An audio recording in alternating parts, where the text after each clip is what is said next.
En aidant des amis à retaper leur nouvelle maison, je suis tombée sur un paquet de lettres anciennes. Sur l'enveloppe, ces mots « à brûler sans ouvrir ».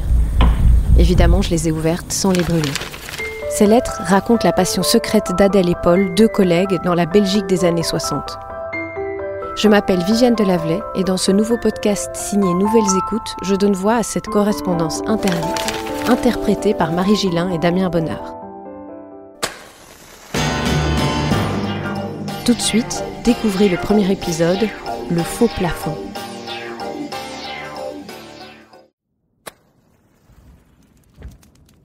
Ainsi, le moment est venu d'écrire fin à notre merveilleuse histoire.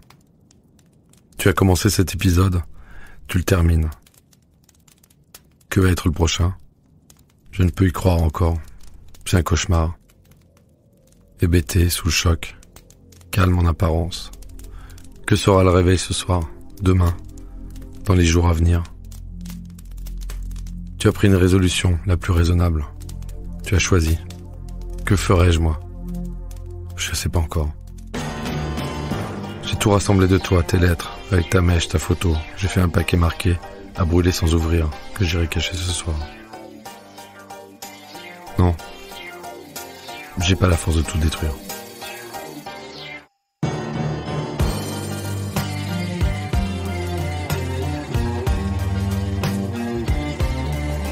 À brûler sans ouvrir.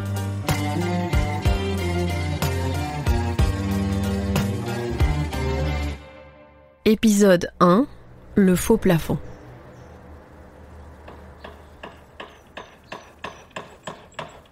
Alors, c'était à 2 rues de chez moi, à Bruxelles. J'aidais des amis qui venaient d'acheter une maison dans leurs travaux de rénovation. Il faut un peu imaginer la scène. On était en train de démolir les faux plafonds, couverts de poussière, lors de l'apéro qui approche. Et on se dit encore 5 minutes, on termine la chambre. On donne encore quelques coups de masse. Et tout d'un coup, on voit quelque chose qui tombe pas de la même façon que les bouts de plâtre, mais plus lentement. On se penche pour regarder, c'est une enveloppe. Et c'est à ce moment-là, précisément, que des paquets en papier craft nous tombent littéralement sur la tête. Alors c'est déjà assez épique de trouver des paquets cachés dans des plafonds, mais c'est complètement romanesque quand on découvre écrit dessus « à brûler sans ouvrir ». On a ouvert sans brûler, évidemment. Dans les paquets, des piles d'enveloppes et dans ces enveloppes, des lettres. Ça n'en finissait pas, des lettres par dizaines. Et ce qui est magnifique là-dedans, c'est que mes amis ont eu l'idée merveilleuse de me confier ce trésor. Alors les dates indiquées sur les lettres vont de 1967 à 1972. Pendant plus d'un demi-siècle, elles dormaient entre le plâtre et le ciment du plafond. Et les voilà 50 ans plus tard, jaunies, poussiéreuses mais intactes, étalées sur le sol devant mes yeux fascinés. Le papier collant qui ferme les enveloppes se détache tout seul. Les élastiques qui les retiennent sont tout secs. J'en ouvre une au hasard. Paul, mon bien-aimé. Quels amants nous avons été hier soir. Quels amants nous avons été hier soir. Plus que jamais, j'ai ressenti cet élan irrésistible qui me pousse vers toi pour ne former qu'un et vibrer ensemble du plaisir de nous appartenir. Chaque pouce de mon corps garde le souvenir du tien. J'ai été heureuse, chérie, infiniment. Car j'ai laissé libre cours à ma passion, sans honte, sans pudeur. Si j'ai connu le plaisir avant, jamais je n'ai atteint une telle intensité. Tu es un amant merveilleux, Paul. Tu sais exactement mettre dans tes baisers et tes caresses ce qui me donne le plaisir suprême, me fait basculer dans une jouissance intense. Toi et moi sommes unis profondément maintenant. Car aussi bien nos cœurs que nos corps sont en harmonie parfaite. Je t'aime passionnément. Adèle. Et il y en a des centaines comme ça. Mon Paul adoré. Jeudi, 7 janvier 1968. Voir ton visage aujourd'hui tout illuminé encore par nos étreintes d'hier est ma plus grande joie. 21 novembre 1970. Imagine un moment que par un tour de magie, je me trouve brusquement auprès de toi. Pour toute une nuit. Alors, chérie, laisse ton imagination te guider. J'ai tellement envie de partir avec toi vers un coin de verdure où nous pourrions nous aimer comme des fous. Je voudrais tant être la seule à assurer ton bonheur. Je tourne vers toi mes hanches encore couvertes de mon petit slip léopard que je ne mets qu'en certaines occasions. Je viens de relire ta lettre d'hier soir et je ne veux pas y répondre car nous nous déchirerions encore plus. Au secours, je n'en peux plus. Je veux seulement te demander pardon pour hier. Tu es impossible, je ne peux plus vivre sans toi. Il faut que tu essayes d'être mon ami sans entrer dans la colère de l'amant jaloux. J'ai l'impression de devenir folle. Ces lettres sont brûlantes, tempétueuses, érotiques, passionnées. Elles sont donc écrites par cette femme, Adèle, de cette écriture si belle, si régulière, sans l'ombre d'une faute d'orthographe. Une écriture révolue, en fait. Cher Paul, mon amant adoré, ce qui me plaît le plus en toi, c'est la force de ton caractère d'homme volontaire, doublé d'une sensibilité émouvante qui me fait goûter chaque jour davantage le bonheur d'être aimé de toi. Ton cœur, généreux, me donne le meilleur de toi-même et répond avec une harmonie parfaite à mes aspirations les plus secrètes. J'ai une chance infinie d'avoir rencontré sur ma route un être tel que toi, mon grand, mon merveilleux Paul. Parce que rien en toi n'est superficiel, que tu ne connais pas la vanité, je t'aime. Parce que tu m'as donné ta droiture, ta force, ta liberté d'esprit, je t'aime.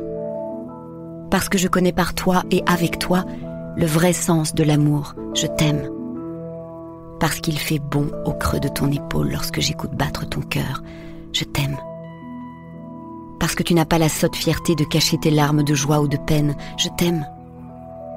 Parce que j'ai découvert avec toi que les gestes d'amour peuvent être sublimes, je t'aime. Je t'aime. Mais ce qui est trop beau pour être vrai, c'est qu'il y a aussi des pages du journal intime de l'amant, Paul, et quelques brouillons de ses lettres à lui. Vendredi 27 juin 1968. J'ai quitté le bureau à 4h15. Je l'attends près de l'église. Quelle attente. Émotion la plus forte. Elle est là. Je l'emporte. M'arrête pour l'embrasser. Et donc la possibilité bancale mais réelle, si je parviens à déchiffrer cette calligraphie nerveuse et minimaliste, je la reconduis. D'appréhender la réciprocité de leurs sentiments et de reconstituer leur histoire. Je veux la voir une dernière fois à l'avant du train. C'est bien sûr la découverte la plus grisante, magnifique, excitante, incroyable, indiscrète de ma vie. Une relation pourtant si clandestine, étalée dans mon salon. Mardi. J'ai retrouvé mon Adèle tendre, amoureuse. Nous flirtons, presque sage en acte, fou en pensée. J'ai effleuré ses lèvres presque chastement. Elle aussi est venue vers moi. Qu'elle était belle ce matin. Il y a plus de 300 pages de sentiments, de corps et de cœur mis à nu. Qui suis-je pour fouiller dans leur vie ? Je sais que le propriétaire des lettres est mort, sa femme aussi. Est-ce que je devrais pas remettre ce trésor à leurs enfants ? Mais s'ils ne sont pas tombés dessus, est-ce à moi de leur révéler ses secrets de famille ? Et lui, je me demande pourquoi il ne les a pas détruites avant de mourir. Non, c'est pas à moi de me lancer proactivement en pourfendeuse du non-dit transgénérationnel et de les sauver du secret qui pourrait plomber toute la santé mentale de la lignée. Et puis, finalement, peut-être qu'ils savent, qu'on leur a dit, mais qu'ils n'ont juste jamais vu les lettres. Je me rassure aussi en me disant que le destin est le meilleur des scénaristes. Je suis convaincue que si ces lettres n'ont pas été détruites, c'est une invitation à les faire vivre, à honorer cette histoire. Parce qu'elle est belle d'abord, et parce qu'elle est aussi intime qu'universelle. Dimanche. Je recopie dans ma chambre ma lettre de vendredi. Puis retourne au même endroit pour lui écrire mon amour. J'ai la certitude que j'y reviendrai avec elle. Bien plus tard peut-être. Et puis, une coïncidence m'interpelle. En plus du fait que les amants vivaient tous les deux dans mon quartier, qu'ils avaient à l'époque mon âge aujourd'hui, il y a ce logo bleu que je retrouve sur certaines lettres écrites sur des feuilles en tête de l'entreprise où ils travaillaient. Ce logo, je le connais très bien. J'ai encore des tas de stylos qui en sont siglés. C'est l'entreprise qui a payé nos factures, nos yaourts et nos vacances pendant toute mon enfance. Celle à l'entrée de laquelle j'ai retrouvé tant de fois mon père pour déjeuner. C'est ici, dans ce bureau, que fut notre premier baiser. Nos pures exaltations. Des moments de désir fou. Et aussi des disputes, des drames, des réconciliations. Je ne vous dirai pas de quelle entreprise il s'agit. Je ne dévoilerai pas les noms, prénoms de ceux que j'ai rebaptisés Paul et Adèle, pour préserver leur anonymat. Je tairai les lieux évoqués dans ces lettres, mais je vais vous y emmener dans ces lieux qui ont vu passer leurs étreintes, capter leurs confidences, abriter leurs drames. Dans ces rues où ils ont vécu et où je passe quotidiennement. Ces bureaux où ils se sont aimés et où mon père a usé la moitié de sa vie 20 ans après eux. Dans cette histoire qui aurait presque pu être celle de ma famille ou celle de n'importe qui. Dans cette histoire où tout est vrai, où rien n'est inventé. Tout commence le 25 septembre 1967, et même un peu avant, l'été qui précède. Cher Paul, je voudrais te raconter une histoire, parce que tu aimes que je te parle de notre amour.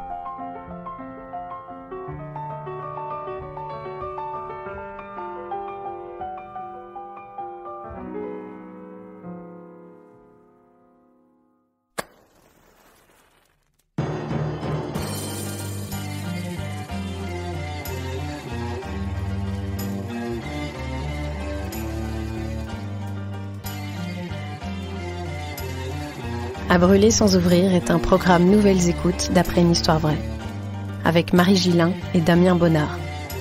Écrit par Viviane Delavelay, co-réalisé par Thomas Loupias, Aurore Mailleux et Thomas Decour. Direction des comédiens Aurore Mailleux, produit par Julien Neuville.